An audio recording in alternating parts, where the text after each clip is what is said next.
Call to order the Town of St. John study session for June 19th. We have roll calls. Beth?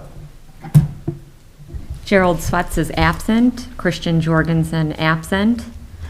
Mike Bovat. Present. Wayne Pondinas. Present. Ann Oster absent. Bill Manasopoulos. Here. Joe Svetnoff. Here. Shane Adams. Here. Ashley Abernathy. Present. And Beth Hernandez, present. Thank you. Item 3, Lamar lease. Billy? So this is a proposal from Lamar to erect a billboard sign in the area of our sanitary building on 41. We have a representative here that will go over some of the details. Thank you, Mr. President. Sean Pettit, I'm the real estate manager for Lamar Outdoor Advertising, 9900 Georgia Street, Crown Point, Indiana. Back in the day, when I first started with Lamar back in 2005, the town of St. John had a static poster at the lift station on the west side of US 41. We attempted to try and convert that back in the day to a digital. The council at that time did not want to do that, and they also did not want the sign lease renewed with the town of St. John. Subsequently, we took the sign down a number of years ago. Sales has always identified US 41 corridor as extremely important for advertising both St. John and Cedar Lake, and also going north into Schererville and the Highland area. So they've identified this as a potential sign location. We presented an email lease proposal to Mr. Jorgensen and Mr. Svetnoff. They've reviewed it. One thing I have, since I made the copies, I'm going to go ahead and hand them out, Mr. President, is the digital component and what Lamar offers to communities. Again, I've been with Lamar since 2005 in the real estate division, but I also wear two hats, as some may know. I know Joe and Steve Kill know. I'm also town councilman in the town of Maryville for 21 years. We've got 14 of these digitals running in the town of Maryville. One of the things we've taken opportunity with in all of our communities, including Maryville, is when all 8 slots of the digital are not sold out, we will offer the town of St. John what's called space available advertising. You can advertise, we've done police recruitment with the town of Highland on their board up on 41. We've done stormwater in Maryville. We've done clerk treasurer passports. We've done our 4th of July parade. We advertised our Juneteenth celebrations, job fair. Whatever you want, we can create the artwork. It'll be downloaded. If we find out an opening or you have the event coming up and you call up and say, hey, Sean, can we upload such and such for 4th of July? We check and we see what's available for you. All the communities get this as a part of the lease agreement when we do a public lease like this. What we're proposing is a steel monopole, back-to-back, 10.5, 36. It is a 15, I believe we have a 15-year lease in front of you that I sent to Bill and a 10-year lease with an annual land rental identified in there. And normally in a public meeting, I don't disclose the financials just in case. We want to keep that somewhat proprietary between the town and Lamar. So I'd be happy to answer any questions you folks have. We're very excited about the project.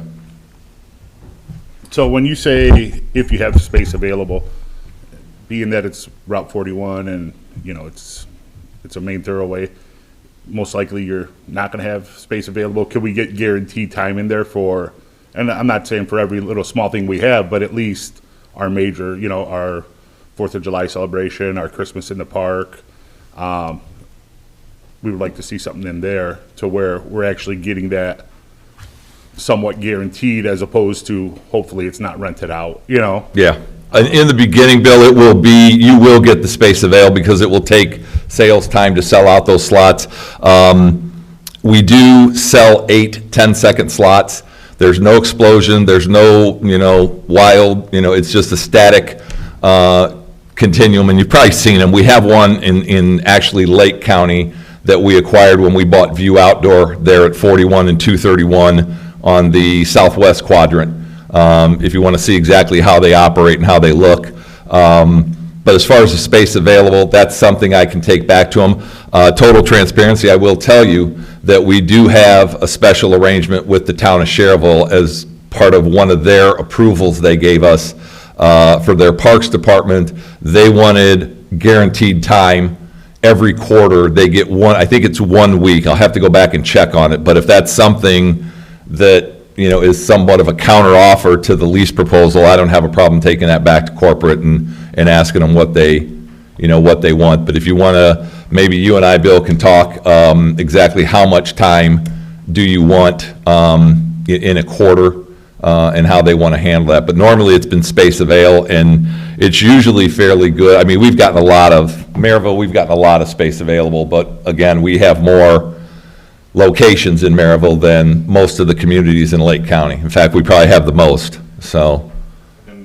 So, and as far as the advertisement, obviously the town is growing and you see things building up on 41. As we start getting these locations filled and buildings put in there, and I'll just use anything for example, and not that another McDonald's is coming, but McDonald's decides to put another building up, what do you guys have as far as not advertising for Burger King, let's say? Keeping that. So, I mean, when a mom and pop place comes in and puts the investment there on 41, and it's, a local store, advertising across the street for something out of town that does the exact same thing they do. Do you guys have any? I think that's, Go ahead, Joe. that's something that's between Lamar Mhm. and the lessor, and also that's a free market argument. Mhm. Where if Burger King wants to. It's an example, but yeah. This time right across from McDonald's. Mhm. Right. That's a choice. And maybe that's a bad example, but, And we've had that situation, Bill, where we've had car dealers. I mean, Bozak's on one flip, Right. and then Scaples on another flip, and then Mike Anderson's on another flip, and I can't, we can, if the sign is on a business, take, for example, across the street from where we're looking at, across from the Shrine, Kubiak. We have a lease with Mr. Kubiak. If he wants in his lease no auto repair, no, anything like that, then yeah, I can put that lease restriction in there. For a municipal lease like this, between the town of St. John and Lamar, the town of Maryville in Lamar, it's gonna be a little bit difficult, because then you're gonna be, I gotta call you up and say, hey, Bill, I got a sales contract for such and such, can we I can't handcuff the sales department, because with all due respect, the amount of money we're offering you folks is predicated on the sales. We work on basically a 30% threshold, 25% threshold on these digitals. We're a publicly traded company. We're the third largest in the country. We have plants all over the country, 3,300 employees. You'll see that in the packet information I passed out. So we've got a responsibility to those shareholders to make this thing profitable. I mean, we're talking about $250,000 to $300,000 investment on that site in steel and in digital. So to handcuff the sales department and say, well, we got to have lease restrictions because the town of St. John is concerned about one restaurant or one car dealer or one business, that's going to be somewhat difficult, to be honest with you. It really is, because it affects, we got to have these folks out there selling this thing as much as they can, which again gets back to the space avail. We want to have all 8 slots sold so it generates revenue, and in turn, we pay you guys the land rental, but we, have a responsibility to the stockholders as well, so. Yeah, Mr. Pettit, I was going to ask, you said you served on the town council for Maryville? Yes, I do. And then like when you guys were. But I'm questioning that, sir. As Joe can attest to. For those that don't know, Joe's also the town attorney in Maryville. Okay.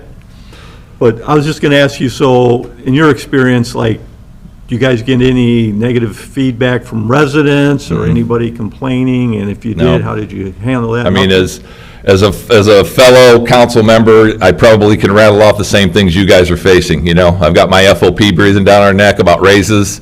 We get the trash calls, we get the blight calls, we get the grass is not cut. In fact, on our way here, Joe and I have been working for almost 3.5 months to tear down one house in Maryville that seems like it's never going to come down. Those are the calls that I get. I've honestly never gotten a call about your billboard is this, or why do we have so many billboards, or it looks like Las Vegas. Never happened. In fact, the one concern we do have is if you've been at the interchange of 30 and 65, there's an on-premise sign that's technically being sold as an off-premise. And I've had my salespeople come to me and say, Sean, why is that sign, we call it the radio station. And it used to be that scrolling, that long white scrolling one before they redid the interchange. And then Larry Alt put up the big 20 by 80, and he had told us when we gave him the variance that he was gonna be concerts and PSAs and all this stuff at the Radisson. Well, now, obviously, the Radisson and the Star Plaza are gone, and you see all kinds of off-premise advertising, and I'm tired of calling the state on it. It's not worth it. We have a sign right next door to it at just next door to Hooters, and no one has really ever complained. I'm the only one that kind of looks at that because it happens to be in my ward. So it's not a big, billboards are not a big issue, I can honestly say, and Joe can probably attest to it. It's not a big issue in the town of Maryville for electronic or static billboards. And I've been the attorney for 8 years over there, and there's not been an uproar or outcry over the billboards. Okay. And I think this one, it's one that was there previously. Right. Probably when people, if it goes back out there, people are probably just gonna think it was always there, you know what I'm saying? In terms of for how, he was there probably for 20 years before, it was taken down, now if it come back, I don't think people are going to really, Have a concern. All right. Well, thank you for that. Okay? There's a couple more that I sent in an email, whenever you get a chance to. Okay, yeah. We can get together and. Yeah, we're off, the office is closed today, I'll be back in tomorrow. In fact, I'm on my way down to Cedar Lake to meet with the town manager on billboard conversion down there. So, again, the sales department sees areas and they get requests for, well, why don't you have a digital here or there or that? And so we're trying to grow the market in Indiana. I will be honest with you, gentlemen, if things go according to what I would like to see, I may be back in front of you on 231, because again, a property owner does not want to renew the lease on 231, and so I've been charged as the sales manager, well, can you find another location on 231, going into Crown Point, coming back into St. John? So we're exploring the 231 corridor right now for potential landowners that might be interested in allowing us to have a sign on their property, so stay tuned for that one. Right. Any other questions? I don't think so. Thank you. Thank you, Mr. Pettit. Okay. Item 4, Surf Internet. Billy?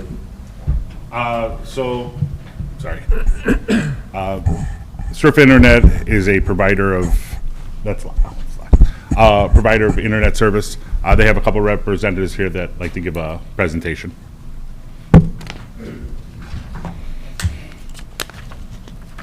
Thank you. My name is Jim Morris. I'm with Surf Internet. We are located, our corporate's in Elkhart, Indiana. We've got an office in LaPorte, and also we're in Indiana, Illinois, and Michigan. So we've got offices throughout the 3 states. We've got projects going on throughout the 3 states. Locally here, we're building in Cherryville right now. We've got projects starting in Crown Point and Dyer very soon. Just starting in Michigan City, and also throughout the region. Talked to Bill a couple times, met with Public Works. We're a provider of fiber internet to communities, to the residents. Fiber is basically light through glass. It's super fast, super reliable. It's symmetrical, so your upload speed and your download speed will be the same. Typically, we're less expensive than other providers, so usually very well received in communities. So we're looking at hopefully starting a project maybe later this fall in St. John. We're currently finishing up design for the city, and we would have another meeting or two to communicate what's going on, construction issues, concerns, basically ask questions so we communicate well with the city. Makes the build go a lot better. Like to answer any questions anybody has, concerns, anything?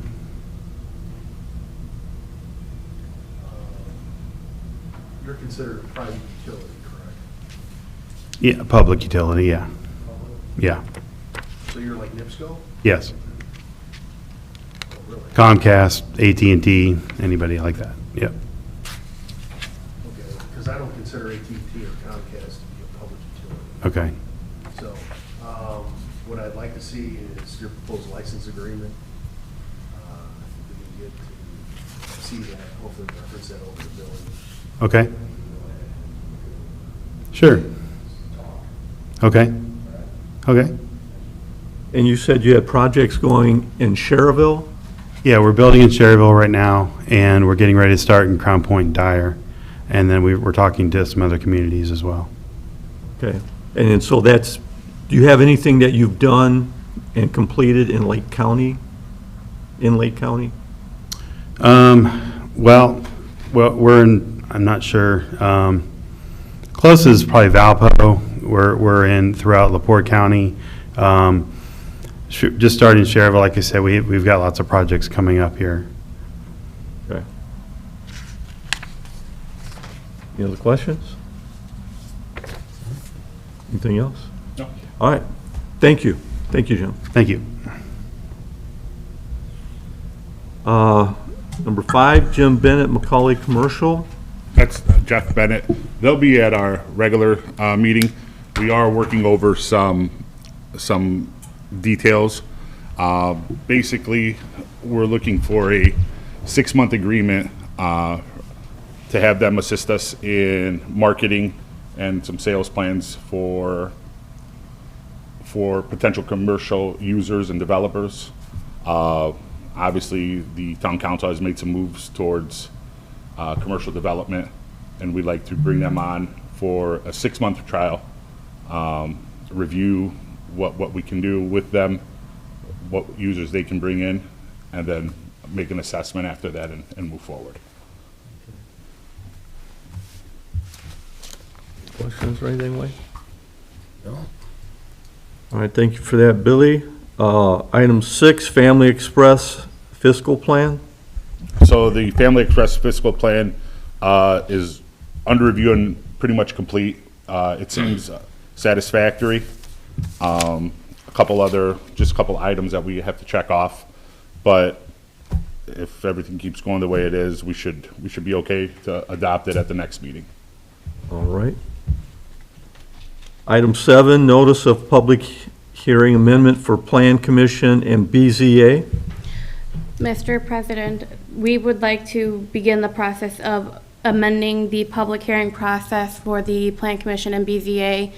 I have had, in my short time here, a number of complaints from petitioners, both Plan and BZA alike, that the post office is not wanting to send out as many certifieds as we're requiring the people to send out, as well as they are having a hard time getting both newspapers to advertise appropriately, and is causing issues and backups with public hearings. So we would like to begin the process of updating the zoning ordinance to amend that to go down to one newspaper, minimum of 10 days prior to, which is in accordance with state statute, and then to reduce the 300-foot radius down to just adjacent property owners. Again, I've heard from numerous people, the post office is getting really picky on how many certifieds are coming in. Okay. Joe, do you have any insight into this, or? I've never heard about a United States Post Office not wanting to send out certified mailings, because that's how they make money. Yeah. But, I mean, again, at the end of the day, if that's the feedback you're getting, I guess you can go ahead and do that. I think in Maryville, we do adjacent landowners, maybe 100 feet in adjacent landowners. 1 or 2 newspapers. I mean, that's a judgment call on your end. But at the end of the day, I mean, if it's gonna be, I guess, I'll put it to you this way. If you feel, as the policymakers, if you feel that it's going to ease approvals or ease the terms of red tape that they go through in terms of getting businesses in, then that's a policy call on your end to make. But, I mean, as long as we stay within state statute and notices, I have no problem with it. Because at the end of the day, if we don't stay within the proper confines of the Indiana code, I'm the one that's gonna be dealing with it at the end of the day, so I wanna make sure Right. that we're in line there.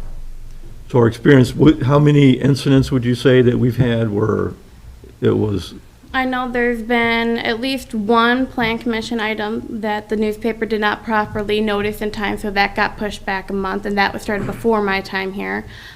We just recently had a BZA applicant, they got in one newspaper, got all their certifieds out, got their sign out, but the other newspaper didn't advertise, so that's at least two that I know of off the top of my head.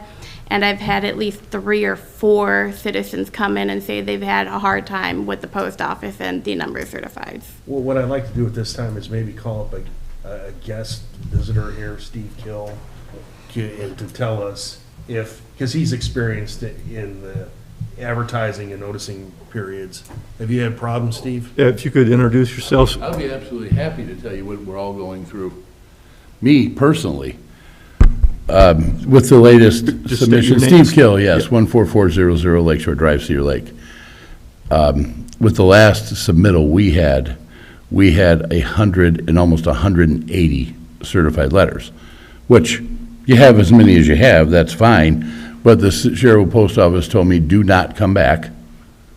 Or if I do come back, they'll do 5, then you have to get out, go in the back of the line, get in line again, do 5 more, go wait in the back of the line, do 5 more. Cedar Lake told me, forget it. They won't even do it.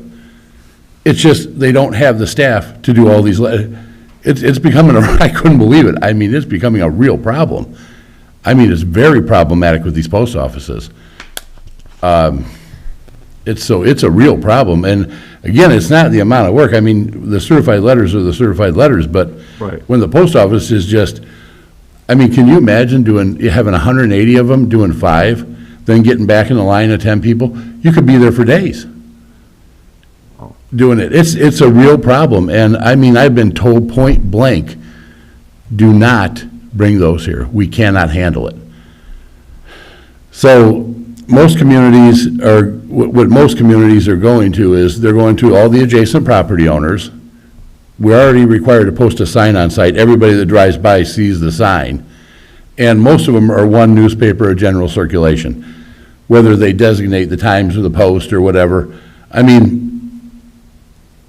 you know, that everything's digital now and whatever, but I can tell you the certified letters are, that's a serious problem, and it's happening. I'm personally affected by it because the postmaster and sheriff looked at me and said, we're never doing this again. Just point blank, looked me right in the eye and said, forget it. Wow.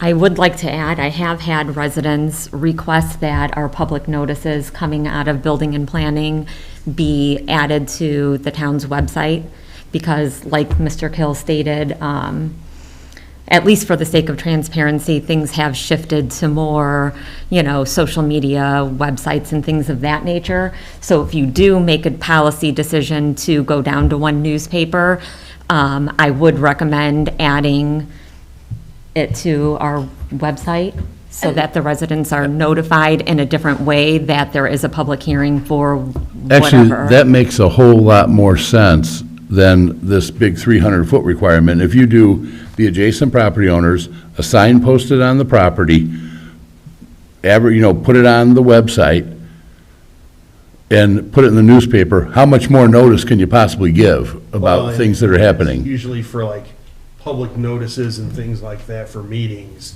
that's what is requested anyway. So that falls right in line where if anybody challenges on giving notice, we can lean back on all these things and say, not only have we followed, we've gone above and beyond where we need to be. Yeah, I mean, the posting on the website is a lot of communities are doing that now. And I So- can say that's something that I actually did do in the previous municipality I Right. worked. When I worked with their IT guy and everything that was going for public notice, I had a public hearing page on that website so that anybody who was noticed could go on there. For example, all the letters that I'm getting back, what a lot of people will do is they refuse to even accept the certified letter anymore. They won't even sign for it. I have a stack of 30 that people just refuse to sign for because they're not home to get them. Yeah. So That's why the posting on the website makes a whole lot more sense, because people have access to that immediately electronically, and that's why all the communities, like Ashley said, the communities are, gravitating towards that route. And as long as I get the actual notice, it's easy for me to get it on the social media page as well. We posted the NDOT Right. public notice, and people appreciated that was- information being shared on social media. So, yeah, that's the four things, adjacent property owners, sign, newspaper, and website, social media. That more than qualifies under the state law as proper notice. Well, I appreciate you bringing that up, Ashley. I mean, that's something I think we need to consider for our residents. If we can simplify it and stay within the guidelines of the state statutes, Joe? All right, and specifically if we're streamlining the process, again, to cut through red tape, to make sure we abide by the law, but at the same time, welcoming businesses to St. John and make sure the residents are protected as well. That's And- what we're here, And appreciate your commentary also, Mr. Kill. Thank you for that. on the front lines. Any other questions or comments on that? Okay, thank you. Item 8, ambulance. Good morning, Mr. President. What I have here is from Osage Ambulance. We did receive one new ambulance. It's at the station now. We have a couple of last-minute things to do with it. We're hoping to have that in service at the very beginning of July. When they worked on the ambulance that we just got, they were also trying to get another ambulance at the same time, trying to do a 2, but the town only did on 1. So Osage Ambulance, they went ahead and did what they call a demo unit, but it's actually to the St. John specs. So it'll be pretty much just like the ambulance that we just did receive. So they went ahead and put it into the queue, even though we didn't pay anything or sign anything, but they put it in the queue to get us going on it, because they take about 3 to 4 years to get. So what he's done now is he has come up with a list of different pricing and stuff like that, and wants to know if we want to move forward with it or not. Probably something we need to do in the next couple months to lock it in. So if you look, if we lock in on the 2026 Ford chassis, and with the power load and the cot and stuff like that, it'll be like $376,160. They do not have the Ford rebate yet. That won't come out until chassis actually comes in. That's what happened with this last ambulance. Once the chassis actually comes in, then we'll know what their rebate is through Ford. And then that would be delivered in October of 2026, and then that's when payment would be due. If we wait till... October 2026? Yes. Yep. If we wait till after the first of the year to do anything, then the price would go up to $406,130. And same thing with the Ford rebate, we wouldn't know what it would be. That would be a 2027 Ford F-550 chassis, and that would be delivered sometime in October of 2028. So it pushes it quite a ways down the road. And what I'm looking to do is replace our 2010 ambulance that we still have, that has 80,000 miles on it right now. So I'm hoping that if we can get this in 26, this ambulance that we'd be replacing would be 16 years old. That's the one I'm looking to re-replace. And then the newest one that we have right now that's in service is our 2019 ambulance, and that one already has 50,000 miles on it. Make that our third ambulance, so we can get a little bit more lifetime out of that one. And then the 2 new rigs would be our 2 main units, and then that third ambulance, that's the 2019, keep that as our backup ambulance. So if one's in for servicing or whatever, or has one for repairs, then we can use the 2019, we get more lifetime out of it. Capital planning. And then with with the 2019 ambulance, the one that we just did get, and then we do get our ambulance, they're all in the Ford chassis. The plan for the future would be not to have buy brand-new ambulances, we would do re-amounts. And that saves between 40 to 45% on an ambulance. So basically what they do is they take the box off of the chassis, they put a new cabin chassis underneath the box, They'll go through everything, they'll redo all the wiring, they'll put new lights on it, repaint it. So basically, the box is brand new. It's like that. They go through everything and clean everything all up, and it's like that. And so basically, the box would be new, but it's still the original box, but everything's been updated to the newer specs and everything. And then you can do that at least once to two times on the box. So that way, we're not having to be constantly buying a whole new ambulance all the time and paying over, $400,000. Shane, when you did your 5-year planning with Baker Tilly, did you write this into the plan? Yes. Okay. So I just wanted to bring to your attention, because it was out there. They had already put this in the system as far as speculation for the town of St. John.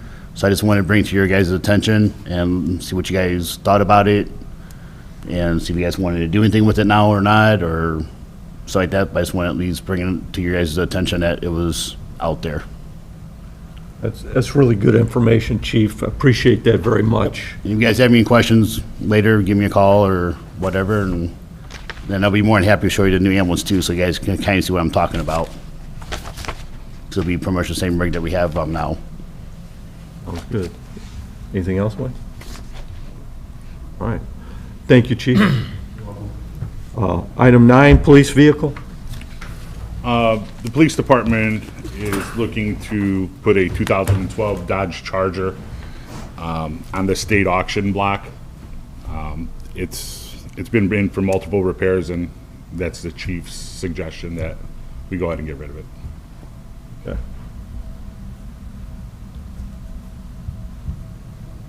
Item 10, BZA appointment. So we had a couple individuals apply. We narrowed it down to 2. I'm meeting with both of them, and then we'll have that for the meeting. Very good. Thank you. Item 11, Trust Tech IT retainer. This is just for a replenishment of the retainer in the amount of $5,000. Trust Tech obviously is our IT partner who's been working, setting things up with Cliff and Mark. And it was a little bit more than they originally thought of the work that needed to be done. So they're continuing on, but we're gonna need to replenish that retainer. This is the first time that we replenished it. Okay. Do they think that, is there like any light at the end of the tunnel? Like how much longer they think that they'll need to? So we have a meeting the 27th, and don't quote me on that date. I'll have more of an update to where I can bring it up, bring you guys up to speed. Okay. Try to have it before the council meeting next week, but worst case scenario, I think it's the day after. All right. Thank you, Billy. Item 12, city by app settlement. Um, You want to go? Go ahead. All right.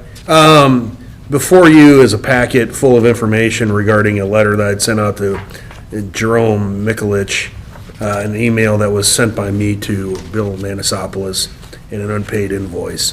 Basically, Bill sent me over the information regarding this matter. I reviewed all the information, including ordinances, unpaid bills, and such. For my investigation, I'm recommending to the town at this time just to pay the overall amount due of $9,998. The town continued, supposedly there was discussion, there was a contract signed. The town at some point supposedly terminated the contract, I'm not seeing real evidence of that. But then also there was a situation where we kept using the service after that. So at this time, I'm just recommending that this matter be settled for the amount stated, and then we get this matter off the books. This was a matter that was from the previous administration that we're kind of cleaning up, so. All right. Any questions, comments? Item 13, Streamside subdivision performance surety bond reduction. So Altoff is going to be asking the Plan Commission for a reduction in their surety bond tonight at the Plan Commission meeting. If accepted by the Plan Commission, you'll be seeing this at your regular meeting next week.